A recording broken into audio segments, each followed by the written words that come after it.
नमस्कार दोस्तों, स्वागत है आपका हमारे YouTube चैनल पर।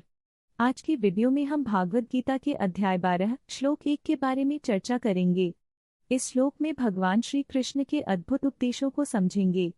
अगर आपको हमारा कंटेंट पसंद आए तो कृपया लाइक करें और चैनल को सब्सक्राइब करें। चलिए शुरू करते हैं आज का वीडियो। अर्जुन उवाच केशवम सदा योगम तवोक्तं शरणं व्रज। अर्जुन ने कहा, हे कृष्ण, आप कह रहे हैं कि ज्ञानियों का योग सर्वोत्तम है, लेकिन भक्ति का मार्ग भी अत्यंत महत्वपूर्ण है। आप कृपया इस पर और प्रकाश डालें। इस श्लोक में अर्जुन भगवान श्री कृष्ण से पूछते हैं कि किस प्रकार का योग सर्वोत्तम है। अर्जुन के मन में यह द्वंद्व है कि क्या ज्ञान का मार्ग श्रेष्ठ है या भक्ति का मार्ग। भगवान श्री कृष्ण इस प्रश्न का उत्तर देते हुए भक्ति के महत्व को बताते हैं। यह श्लोक हमें यह सिखाता है कि भक्ति और प्रेम के माध्यम से भगवान को प्राप्त करना सबसे सरल और सच्चा मार्ग है। ज्ञान की तुलना में भक्ति में सरलता और सहजता होती है।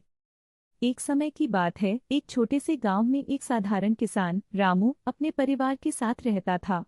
उसकी पत्नी सीता और उसके 2 छोटे बच्चे थे। रामू की खेती अच्छी नहीं चल रही थी और उसके पास पर्याप्त पैसे नहीं थे। एक दिन रामू ने सोचा, मैं क्या करूं?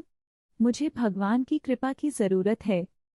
उसने सोचा कि उसे गांव के मंदिर में जाना चाहिए और वहां भगवान की पूजा करनी चाहिए। सीता ने कहा, रामू, तुम मेहनत करो, भगवान तुम्हारी सहायता करेंगे। रामू ने मंदिर जाकर भगवान के सामने अपनी समस्या रखी, हे भगवान, मेरी खेती खराब हो रही है, मुझे मदद चाहिए। तभी रामू ने सुना कि किसी ने कहा, भक्ति का मार्ग सर्वोत्तम है। रामू ने सोचा, क्या यह सही है? क्या मुझे सिर्फ भक्ति करनी चाहिए? उसने फिर से भगवान से प्रार्थना की और भक्ति में लीन हो गया। उसने अपने मन को शांति दी और भगवान के प्रति अपने प्रेम को व्यक्त किया।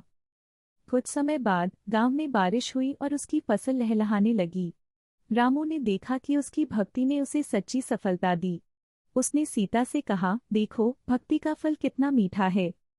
सीता मुस्कुराई और बोली, हाँ रामू, आपने सही कहा। भक्ति में सच्ची शक्ति है। इस प्रकार रामू ने सीखा कि भक्ति और प्रेम के माध्यम से कठिनाइयों का सामना किया जा सकता है। दोस्तों, इस कहानी से हमें यह सीखने को मिलता है कि भक्ति का मार्ग सर्वोत्तम होता है। अगर आपको यह कहानी पसंद आई तो कृपया लाइक करें और हमारे चैनल को सब्सक्राइब करना न भूलें। ऐसे और भी ज्ञानवर्धक वीडियो के लिए हमारे साथ जुड़े रहें।